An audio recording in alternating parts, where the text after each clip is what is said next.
Sometimes your friend can have substance abuse problems, and you want to be able to help them. So hopefully this video will help you help them.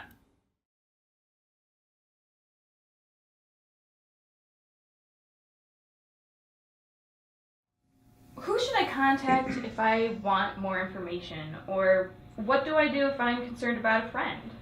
Yeah, so this is where I think we've gotten better and better. The Division of Student Life has gotten better and better over time. It is now to the point where you should be able to go to any of the offices that you have a connection with about any issue that you might have. And in those offices, those people are knowledgeable and connected in such a way that they can get you to the specific place that you need to be. So it's not, we're not at that point anymore where you necessarily need to know exactly what the Office of Community Development and Substance Abuse does so that you can get to that office. You just need to know somebody somewhere in DSL and go in and say to them, hey, I'm a little worried about my drug use or my alcohol use. Is there anybody I can talk to? And that person knows me and knows this office and will refer you. That's where we're at now. And I think that's actually a huge step. We're much more integrated as a division than we've ever been. And we all know kind of what the work is being done in the different areas that's doing it. Okay. And so I've heard a little bit about the Good Samaritan policy, but I'm not really familiar with it. Would you explain it to me? Sure.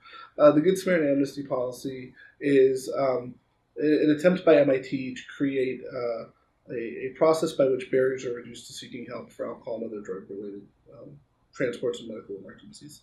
And so the idea behind it is that we want to lower the threshold for calling.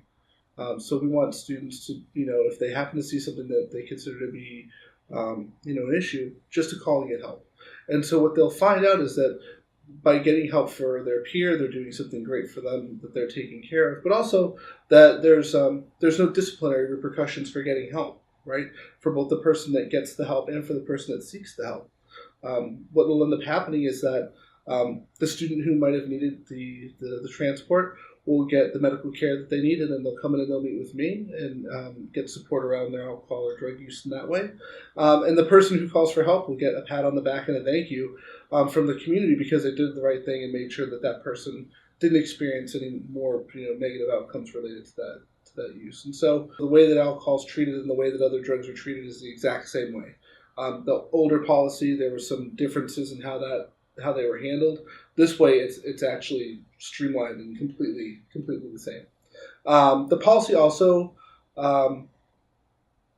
sort of clearly articulates what's expected in terms of the outcome, like that you are going to come in, you're going to meet with somebody, it's going to be educational in nature, you're going to get support, and that way people know sort of what's to come.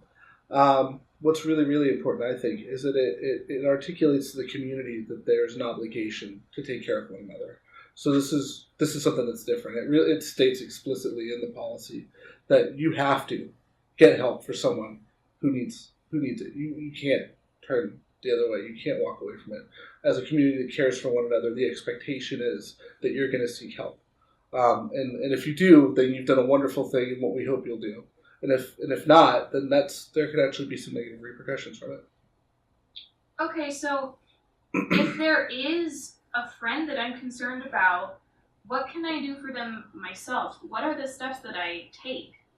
Yeah, it's pretty straightforward. You assess the situation, right? If you're worried about someone who's experiencing an overdose, you can check and see there's some common signs and symptoms.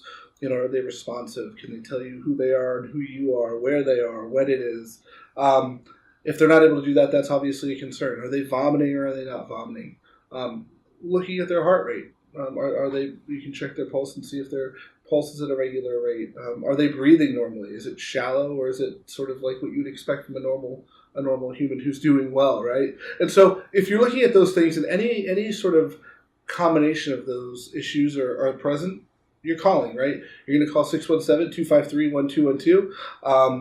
An EMS person is going to respond, and then they get to take over, right? So when they come, what you want to do is ensure that you're there, that you're still there, that you are you have the person in a position that they're able to kind of get treatment easily. You want to have someone maybe down, allowing for the EMS people to come in, so almost like walking them up so they know exactly where the person is, because time isn't the essence with these sorts of things. You want to answer any questions they might have. So they might ask you if you know the person, if you know how much they've been consuming. All that information is incredibly valuable. So those are all things that you can do that will aid in the situation going smoother and the person getting the treatment quicker, which is really, really good. At the very least, though, you want to just call. Right? At the end of the day, if you have any question about whether or not someone's well or not, you just call. Remember, the CDSA office is here to help you and your friends.